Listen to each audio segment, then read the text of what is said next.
जय हिंद साथियों, नमस्कार। एक बार फिर से आप सभी का स्वागत है आज की इस क्लास में। साथियों, आज की जो क्लास है इसमें हम लोग पॉकेट जी के सामान्य ज्ञान जो कि खान सर की बुक है इसको हम लोग पढ़ रहे थे। तो साथियों, आज जो है हम लोग पढ़ने वाले हैं पांचवा और छठवां टॉपिक। साथियों, जो पांचवा टॉपिक है जिसका नाम है महाजनपदों का उदय और जो छठवां टॉपिक है उसका नाम है जैन धर्म। साथियों, इसके पहले हमने आपको 4 टॉपिक पढ़ा दिए हैं। अगर आप लोगों ने उनको नहीं देखा है तो उसकी एक प्लेलिस्ट बनी हुई है, तो साथियों वहां से जाकर उनको देख लीजिए। साथियों, जो ये बुक है ये सभी एग्जामों के लिए काफ़ी महत्वपूर्ण होने वाली है। और साथियों, आप सभी को मालूम होगा कि जो ये बुक है इससे साथियों सारे क्वेश्चंस इस बुक से पूछे जाते हैं। साथियों, इस क्लास को शुरू से लास्ट तक जरूर देखिएगा। और साथियों, आशा करते हैं कि आपको ये क्लास पसंद आने वाली है। और साथियों, क्लास के लास्ट में इतना ज़रूर बताइएगा कि आप लोगों को क्लास कैसी लगी। तो आइए साथियों स्टार्ट करते हैं।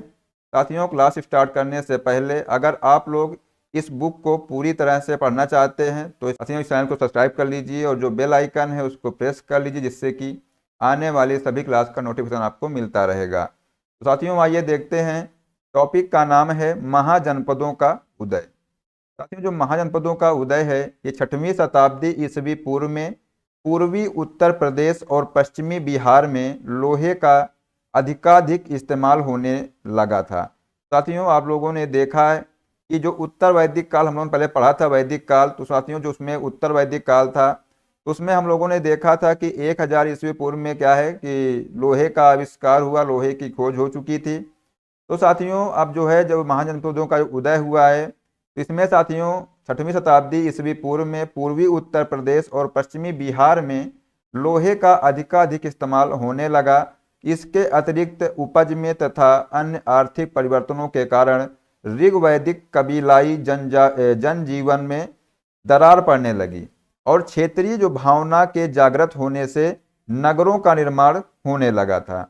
जैसे जैसे लोग वहाँ के जागरूक होते गए वैसे वैसे साथियों क्या होता गया कि जो नगर थे नगरों का निर्माण करते गए। और साथियों इसके बाद आगे है देखते हैं। बुद्ध के समय में जन्म से पूर्व 16 महाजनपदों का जन्म हो चुका था और इसका उल्लेख हमें बौद्ध ग्रंथ के अंगुत्तर निकाय में मिलता है। इसमें मिलता है इसकी जानकारी। साथियों, जो बौद्ध धर्म है, जो बौद्ध ग्रंथ है, बौद्ध ग्रंथ के अंगुत्तर निकाय में इसकी जानकारी मिलती है। जैन ग्रंथ साथियों है तो जैन ग्रंथ के भगवती सूत्र में 16 महाजनपदों की उल्लेख मिलता है। साथियों यहाँ से क्वेश्चन बनता है, अगर आपसे पूछा जाए, अब बात करते हैं महाजनपदों की। साथियों कितने महाजनपद हैं तो 16 महाजनपद हैं, ये आप लोग याद रखिएगा। और साथियों अगर आपसे पूछा जाए कि बौद्ध धर्म के किस ग्रंथ से साथियों इसकी जानकारी मिलती है, तो साथियों जो बौद्ध धर्म है इसके अंगुत्तर निकाय से साथियों महाजनपदों की जानकारी मिलती है। और साथियों जो जैन धर्म है तो जैन धर्म के भगवती सूत्र से साथियों ये 16 जनपदों की जानकारी मिलती है। ठीक है, तो आप लोग इस चीज को अच्छे से याद रखिएगा। इसके बाद साथियों आगे देखते हैं।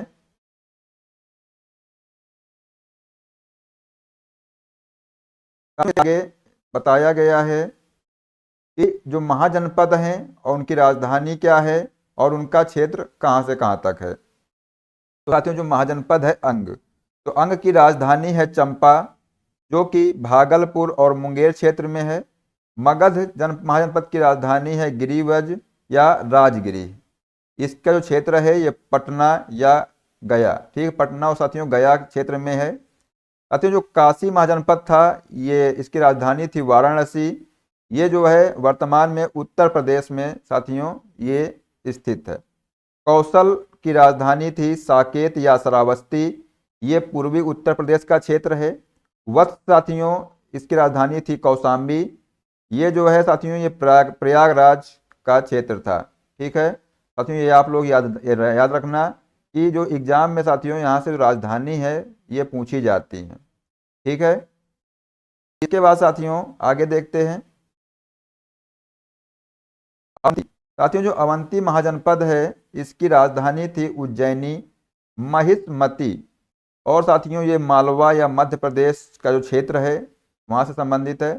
साथियों जो वज्जी है, वज्जी की राजधानी वैशाली है। साथियों इंपॉर्टेंट है, इसको आप लोग याद रखिएगा कि साथियों जो वज्जी है, वज्जी की राजधानी वैशाली है, ये मुजफ्फरपुर क्षेत्र में है। मल्ल की राजधानी कुशीनगर या पावा है, ये देवरिया एवं गोरखपुर का क्षेत्र है। चेदी की राजधानी साथियों शक्तिमती बुंदेलखंड का क्षेत्र है। और जो कुरु है, कुरु की राजधानी है इंद्रप्रस्थ।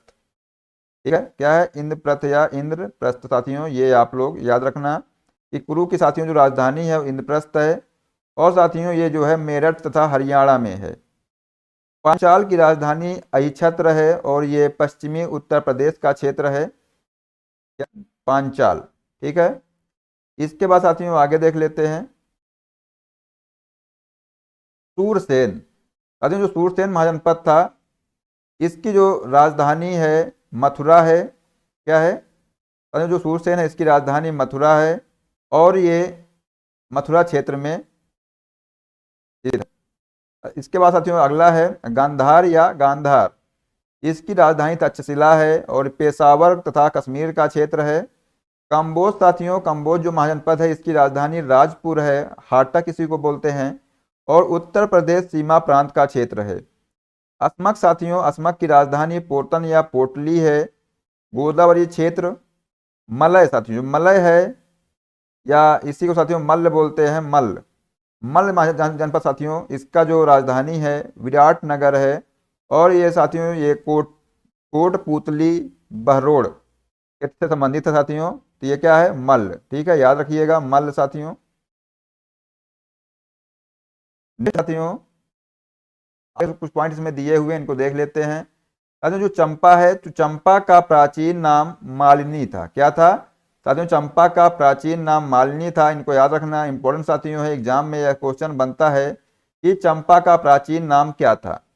बुद्ध के समय 10 गणतंत्र राज्य जिसमें 8 वज्जी संघ के तथा 2 मल्ल के अंतर्गत थे। 16 महाजनपदों में मगध सबसे शक्तिशाली था। तो साथियों ये भी पॉइंट इंपॉर्टेंट है, इसको याद रखिएगा कि 16 महाजनपदों में अगर आपसे पूछा जाए कि शक्तिशाली राज्य महाजनपद कौन था, तब साथियों आप लोग आंसर लगाएंगे मगध। ठीक है साथियों, हम लोगों ने देखा महाजनपद के बारे में। अब साथियों अगला टॉपिक है 6वां टॉपिक, जिसका नाम है जैन धर्म। साथियों आइए देख लेते हैं जैन धर्म के बारे में, इसमें क्या बताया गया है। साथियों जो जैन धर्म है, तो जैन परंपरा के अनुसार इस धर्म में 24 तीर्थकर हुए। कितने तीर्थकर हुए? तो जैन परंपरा के अनुसार इस धर्म में 24 तीर्थकर हुए। इनके पहले तीर्थकर एवं संस्थापक थे ऋषभदेव। ये इंपॉर्टेंट पॉइंट साथियों है, अगर आपसे पूछा जाए कि जैन धर्म के पहले तीर्थकर कौन थे, तब साथियों आप लोग याद रखिएगा ऋषभदेव पहले तीर्थकर थे और कुल 24 तीर्थकर हुए। अंतिम तीर्थकर साथियों महावीर स्वामी थे और इनके जो अनुयायी थे इनको निर्ग्रंथ कहलाते थे। ठीक है, तो साथियों जो महावीर स्वामी है इनके जो अनुयायी थे यानी इनको मानने वाले जो लोग थे, ये जो है निर्ग्रंथ कहलाते थे। और इनके 21वें जो गुरु थे साथियों जैन धर्म के, उनका नाम था नेमिनाथ। और जो साथियों 22वें गुरु थे इनका नाम था अरिष्ट नेमी। तो आप लोग साथियों याद रखना, अगर आपसे पहले तीर्थकर की बात की जाए तो आप लोग आंसर लगाएंगे ऋषभदेव। और साथियों अगर 24वें तीर्थकर की बात की जाए तो महावीर स्वामी, और 22वें तीर्थकर अरिष्ट नेमी थे, और साथियों 21वें तीर्थकर नेमिनाथ थे। ठीक है, तो आप लोग ये याद रखिएगा। आप लोग से साथियों क्वेश्चन ऐसे ही पूछे जाएंगे कि बताइए 24वें तीर्थकर का नाम क्या है, 22वें तीर्थकर का नाम क्या है। तो आप लोग साथियों यहाँ से आंसर लगा सकते हैं। केवल 23वें तथा 24वें गुरु यानी तीर्थकर की ऐतिहासिक जानकारियां मिलती हैं। जैन धर्म के 23वें तीर्थकर पार्श्वनाथ थे और इनका काल महावीर स्वामी से 250 ईस्वी पूर्व माना जाता है। ठीक है, तो आप लोग साथियों यहाँ पर यह भी याद रखना कि 23वें तीर्थकर कौन थे। तो यहाँ से आप लोगों को आंसर मिल गया साथियों कि 23वें तीर्थकर थे पार्श्वनाथ। 24वें तीर्थकर थे साथियों कौन? महावीर स्वामी।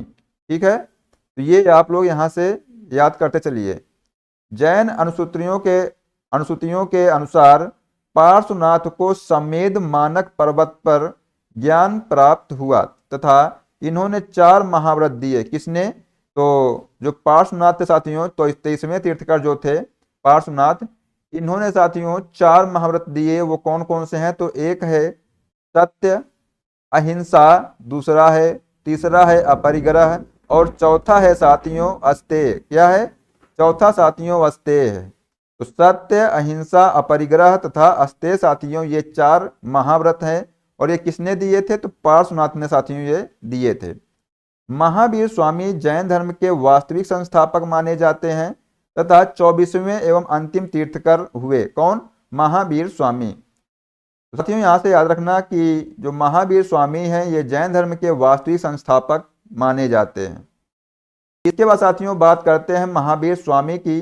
तो साथियों महावीर स्वामी का जन्म की बात की जाए तो 540 ईस्वी पूर्व में वैशाली के कुंडग्राम में हुआ था, और यह बिहार राज्य में है। साथियों जो कुंडग्राम है यह वैशाली है, ये कहाँ पर है अगर आपसे पूछा जाए तो साथियों आप लोग याद रखिएगा कि वैशाली के कुंडग्राम में साथियों इनका जन्म हुआ था, और ये बिहार राज्य में है। तो जन्म कब हुआ था? तो 540 ईस्वी पूर्व में इनका जन्म हुआ था। इनके पिता सिद्धार्थ जो ज्ञात्रक कुल के राजा, और माता इनकी त्रिशला थी जो लिच्छवी शासक चेटक की बहन थी।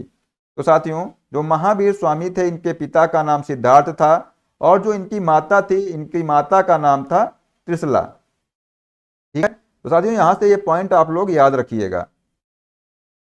इनकी पत्नी थी एक, तो इनकी पत्नी का नाम था साथियों यशोदा। क्या था साथियों? जो इनकी पत्नी थी तो पत्नी का इनकी नाम था यशोदा, एवं इनकी पुत्री थी, पुत्री का नाम था अनुजा, इसको प्रियदर्शना भी कहते थे। ठीक है, तो आप लोग साथियों ये याद कर रखना कि जो इनकी पत्नी थी पत्नी का नाम था यशोदा, और इनकी जो पुत्री थी अनुजा, और इनका नाम था प्रियदर्शना भी इसको कहते थे। इनके भाई का नाम था नंदीवर्धन। किसके भाई का नाम? तो महावीर स्वामी के भाई का नाम था नंदीवर्धन, जो कि बड़ा भाई था। और इन्हीं के अनुमति से महावीर ने ग्रह त्याग किया। और साथियों जो महावीर स्वामी ने जब ग्रह त्याग किया तो इनकी उम्र थी 30 वर्ष की। कितनी थी? 30 वर्ष की उम्र में साथियों इन्होंने जो है ग्रह त्याग कर दिया था। और महावीर के बचपन का नाम अगर बात की जाए तो वर्धमान साथियों इनके बचपन का नाम था, इसलिए साथियों इनको बोला जाता है वर्धमान महावीर स्वामी। ठीक है, इसके बाद साथियों आगे देखते हैं। साथियों आगे बात की गई है जैन धर्म में पूर्ण ज्ञान को कैवल्य ज्ञान कहा गया है। साथियों जो जैन धर्म का जो पूर्ण ज्ञान है इसको क्या कहा गया है? तो कैवल्य ज्ञान कहा गया है। और 12 वर्ष तक लगातार कठोर तपस्या एवं साधना के बाद 42 वर्ष की आयु में महावीर को जुम्बिक ग्राम के पास ऋजुपालिका नदी के किनारे एक साल वृक्ष के नीचे कैवल्य यानी संपूर्ण ज्ञान प्राप्त हुआ।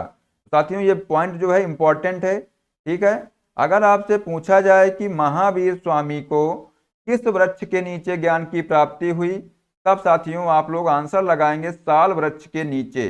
और अगर आपसे पूछा जाए कि वो नदी का नाम क्या था, तो आप लोग साथियों आंसर लगाएंगे ऋजुपालिका नदी। ठीक है, क्या लगाएंगे? ऋजुपालिका नदी के किनारे साथियों इनको ज्ञान की प्राप्ति हुई थी। और कहाँ पर? तो जुम्बिक ग्राम के पास। ठीक है, तो साथियों ये पॉइंट हैं, ये सारे पॉइंट काफी इंपॉर्टेंट पॉइंट हैं, और एग्जाम में साथियों यहीं से क्वेश्चन बनते हैं।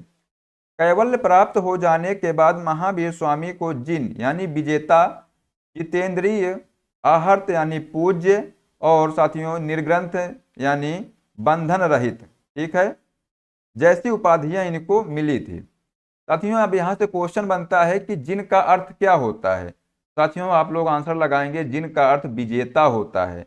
आहर्त का अर्थ पूछ लिया जाए तो आप लोग साथियों आंसर लगाएंगे पूज्य होता है। और साथियों जो निर्ग्रंथ है इसका अर्थ पूछा जाए तो बंधन रहित होता है यानी बंधन मुक्त होता है। ठीक है, इसके साथियों बात की जाए बौद्ध साहित्य में महावीर स्वामी को निगंठ नाथ पुत्र कहा गया है। ठीक है, तो साथियों ये भी आप लोग याद रखना, अगर आपसे पूछा जाए कि बौद्ध ग्रंथ में साथियों महावीर स्वामी को क्या कहा गया है, तो निगंठ नाथ पुत्र के नाम से इनको जाना जाता है, बौद्ध धर्म में इनका नाम कहा गया है। आगे साथियों देखते हैं, महावीर स्वामी ने सर्वप्रथम 11 ब्राह्मणों को उपदेश दिया। कितने ब्राह्मणों को? तो 11 ब्राह्मणों को उपदेश दिया जिन्हें गणधर कहा जाता था। और महावीर ने अपना उपदेश प्राकृत भाषा में दिया। ये भी साथियों इंपॉर्टेंट है। महावीर स्वामी ने अपना उपदेश किस भाषा में दिया था? तो प्राकृत भाषा में साथियों महावीर स्वामी ने अपना उपदेश दिया था। महावीर स्वामी का प्रथम शिष्य था जमाली, यानी कि उनके दामाद जो थे साथियों, ये जो है महावीर स्वामी के प्रथम शिष्य थे, उनका नाम था जमाली। ठीक है। और पहला विद्रोह साथियों महावीर के विरुद्ध जमाली ने ही किया था, मतलब उनके दामाद ने ही साथियों पहला विद्रोह किया था महावीर के विरुद्ध। ठीक है। जैन धर्म को प्रथम बिछुड़ी नरेश दधिवाहन की पुत्री चंपा थी। तो साथियों जो जैन धर्म की प्रथम बिछुड़ी कौन थी? तो साथियों जो बिछुड़ी थी वो बिछुड़ी का नाम था चंपा। और चंपा कौन थी अगर आपसे पूछा जाए तो नरेश दधिवाहन की पुत्री थी। ठीक है। महावीर स्वामी के बिछुड़ी संघ का प्रधान चंदना थी। कौन था? चंदना। ठीक है। साथियों आगे देखते हैं। भगवान महावीर की मृत्यु के समय केवल एक गणधर सुधर्मन आर्य सुधर्मा जीवित था। जब साथियों इनकी मृत्यु हुई साथियों उस समय इनका जो है केवल एक ही गणधर सुधर्मन जो है साथियों ये जीवित था। 72 वर्ष की अवस्था में 668 ईस्वी पूर्व में पावापुरी जो कि साथियों राजगीर में है बिहार में महावीर की मृत्यु हुई। और साथियों मृत्यु को जो है जैन ग्रंथ में जैन धर्म में निर्वाण कहा गया है। तो साथियों अगर आपसे पूछा जाए कि निर्वाण जो है जैन धर्म में मृत्यु को क्या कहा गया है, तो साथियों आप लोग आंसर याद रखिएगा, निर्वाण। महावीर स्वामी को मल्ल राजा सृष्टिपाल के राजप्रसाद में निर्वाण प्राप्त हुआ। साथियों जो महावीर स्वामी है ये जो है इनको जो है मल्ल राजा सृष्टिपाल के राजप्रसाद में निर्वाण प्राप्त हुआ था। जैन धर्म में साथियों 5 प्रकार के ज्ञान को परिभाषित किया गया है। और वो साथियों 5 प्रकार के जो ज्ञान हैं वो कौन कौन से हैं? पहला है साथियों मति। मति का मतलब होता है इंद्रिय जनित ज्ञान। दूसरा है श्रुति, और श्रुति का मतलब होता है सुनकर होने वाला जो ज्ञान है। क्या है? श्रुति इसी को बोलते हैं, सुनकर होने वाला ज्ञान। ठीक है। तीसरा साथियों है अवधि। तीसरा है अवधि। ठीक है। तो अवधि का साथियों मतलब होता है दिव्य ज्ञान, यानी दूर देश का ज्ञान। अगला है चौथा मनः पर्याय। इसका साथियों मतलब होता है किसी के मन की बात जानने वाला जो ज्ञान है। और पांचवा है कैवल्य, यानी अंतिम एवं संपूर्ण ज्ञान। ठीक है। साथियों जो जैन धर्म में 5 प्रकार के ज्ञान जो है ये बताए गए हैं। जैन धर्म के अनुसार जीव को अत्यंत चतुष्टय प्राप्त हो जाता है और वह अनंत ज्ञान, अनंत दर्शन, अनंत वीर्य यानी बल तथा अनंत आनंद यानी सुख को प्राप्ति कर लेता है। महावीर स्वामी ने 5वां व्रत ब्रह्मचर्य दिया तथा महाव्रतों को 2 भागों में बांट दिया। किसने? महावीर ने। साथियों अगर आपसे पूछा जाए कि जो 5वां व्रत है वो कौन सा है, तो ब्रह्मचर्य है। ये किसने दिया था? तो महावीर स्वामी ने दिया था। और साथियों जो ये 5 महाव्रत हैं इनको 2 भागों में बांट दिया। पहला है अणुव्रत और दूसरा है महाव्रत। साथियों जो अणुव्रत है ये गृहस्थ यानी आम आदमी, और जो साथियों जो महाव्रत है ये मुनि। ठीक है। जैन धर्म के साथियों त्रिरत्न थे, और ये कौन थे? सम्यक ज्ञान, सम्यक दर्शन और सम्यक आचरण यानी चरित्र। साथियों जैन धर्म में त्रिरत्न भी थे। ठीक है। जो त्रिरत्न थे साथियों इनका मतलब है सम्यक ज्ञान, सम्यक दर्शन और सम्यक आचरण। साथियों ये आप लोग याद रखिएगा। इसका साथियों आगे है जैन धर्म के सप्तभंगी ज्ञान के 2 अन्य नाम हैं। पहला है अनेकांतवाद और दूसरा है स्यादवाद। साथियों जो अनेकांतवाद है ये जैन दर्शन का तत्व मीमांसीय सिद्धांत है, और जो स्यादवाद है ये जैन दर्शन का ज्ञान मीमांसीय सिद्धांत है। जो अनेकांतवाद है ये तत्व मीमांसीय सिद्धांत है, और जो स्यादवाद है ये ज्ञान मीमांसीय सिद्धांत है।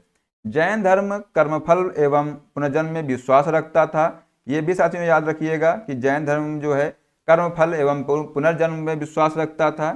जैन धर्म के अनुसार प्रत्येक वस्तु में आत्मा होती थी। जैन धर्म में साथियों जैन धर्म में ये माना जाता था कि प्रत्येक वस्तु में आत्मा होती है। एक शरीर में एक से अधिक भी आत्माएं हो सकती हैं, और भद्रबाहु द्वारा स्थित कल्पसूत्र में जैन तीर्थंकरों की जीवनी है। साथियों ये इंपॉर्टेंट पॉइंट है, अगर आपसे पूछा जाए कि जो जैन तीर्थंकर हैं इनकी जीवनी किसमें है, तो भद्रबाहु द्वारा स्थित जो कल्पसूत्र साथियों है इसमें जैन तीर्थंकरों की जीवनी है। चंदेल शासकों ने खजुराहो में जैन मंदिरों का निर्माण कराया। तो साथियों जो जैन मंदिर है खजुराहो में, इसका निर्माण किसने कराया था, तो चंदेल शासकों ने कराया था। ठीक है, ये भी इंपॉर्टेंट है, इसको भी आप लोग अच्छे से याद रखिएगा। इसके बाद साथियों आगे है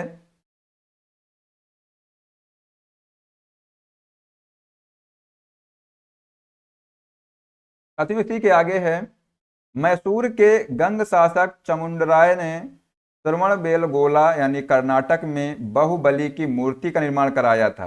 तो साथियों श्रवणबेलगोला में जो कि कर्नाटक में साथियों है, यहाँ पे साथियों जो बाहुबली की मूर्ति का निर्माण किसने कराया था, तो ये मैसूर के गंग शासक थे चामुंडराय। ठीक है, इन्होंने साथियों बाहुबली की मूर्ति का निर्माण कराया था और मथुरा एवं अमरावती शैलियों में जैन धर्म से संबंधित मूर्तियों का निर्माण करवाया। जैनों ने शिक्षा के केंद्रों को विकसित किया जिन्हें उपासरा कहा जाता है। साथियों जो जैनों ने क्या किया, शिक्षा के केंद्रों को विकसित किया जिन्हें उपासरा कहा जाता है। ठीक है, तो आप लोग साथियों ये भी याद रखिएगा। इसके बाद साथियों बात कर लेते हैं, आगे कुछ पॉइंट दिए हैं।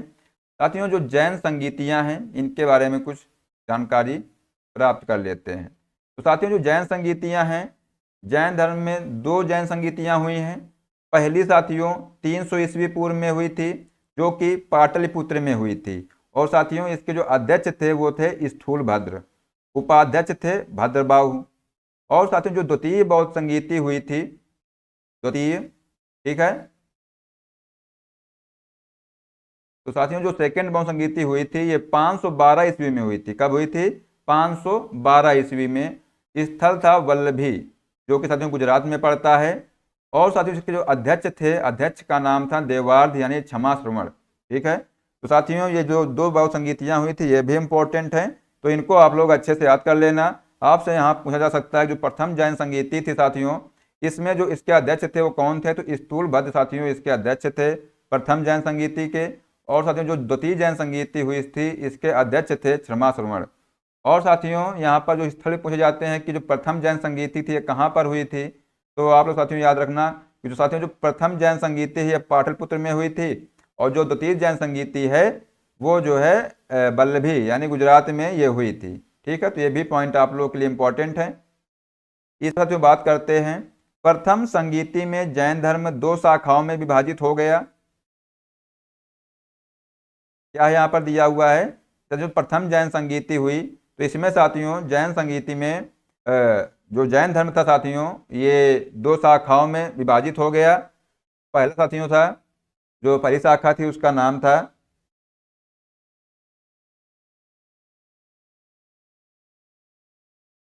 साथियों जो पहली शाखा थी उसका नाम था दिगंबर, और दूसरी शाखा थी इसका नाम था श्वेतांबर। साथियों जो दिगंबर होते थे, ये जो दिगंबर संप्रदाय के लोग थे ये भद्रबाहु के अनुयायी रूढ़िवादी थे और वस्त्रों का त्याग दिया। किसने, दिगंबर ने। और साथियों नाम से ही मालूम चलता है कि जो श्वेतांबर थे ये स्थूलभद्र के अनुयायी थे और सुधारवादी थे, वस्त्रों का त्याग नहीं किया। मतलब साथियों जो दिगंबर थे वो नग्न रहते थे और जो श्वेतांबर थे ये श्वेत वस्त्र धारण करते थे। ठीक है, सिंपल सी बात है, श्वेतांबर मतलब श्वेत वस्त्र। ठीक है, द्वितीय संगीति में साथियों आगम साहित्य का संकलन किया गया है। और जैन धर्म में साथियों संलेखना से तात्पर्य है उपवास द्वारा शरीर का त्याग। ठीक है, तो साथियों जो जैन धर्म है इसमें संलेखना विधि का प्रयोग किया गया है, जिसमें मतलब उपवास द्वारा शरीर का त्याग, इससे इसका मतलब होता है। ठीक है, तो साथियों यहाँ पर याद रखिएगा जो दिगंबर संप्रदाय के लोग थे ये वस्त्र मतलब नग्न रहते थे, वस्त्र धारण नहीं करते थे, और जो श्वेतांबर संप्रदाय के लोग थे साथियों ये श्वेत वस्त्र धारण करते थे। देखते हैं साथियों जो महाजनपद थे सॉरी जो जैन धर्म के जो 24 तीर्थकर हैं इनके नाम देख लेते हैं कौन कौन से हैं। साथियों यहाँ पर ये क्रम से दिया हुआ है सभी तीर्थकरों का नाम, यानी जो 24 तीर्थकर हैं सभी का नाम दिया हुआ है। इसमें से साथियों कौन कौन से इंपॉर्टेंट हैं आप लोग ये भी याद रखना। साथियों जो पहले हैं ऋषभदेव, तो पहले जो जैन तीर्थकर हैं ऋषभदेव हैं साथियों, ये इंपॉर्टेंट है। और साथियों जैन जो ऋषभदेव हैं ये पहले तीर्थकर हैं, ठीक है। अजितनाथ साथियों ये दूसरे तीर्थकर हैं। संभवनाथ, अभिनंदन स्वामी, सुमतिनाथ, पद्म प्रभु, सुपार्श्वनाथ, चंद्र प्रभु, सुविधिनाथ, सोतलनाथ, श्रेयांसनाथ, वासु पूज्यनाथ, विमलनाथ, अनंतनाथ, धर्मनाथ। और साथियों इसके बाद जो है 16वें हैं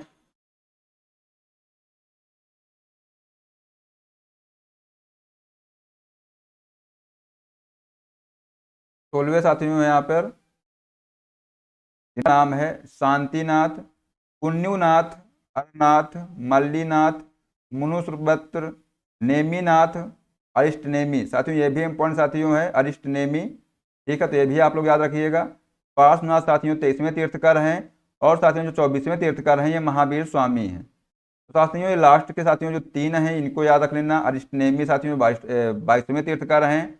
और साथियों जो 23वें तीर्थकर हैं वो पार्श्वनाथ हैं। और 24वें तीर्थकर महावीर स्वामी हैं। तो साथियों आज हमने देखा इस क्लास में महाजनपदों का उदय और जैन धर्म, ठीक है।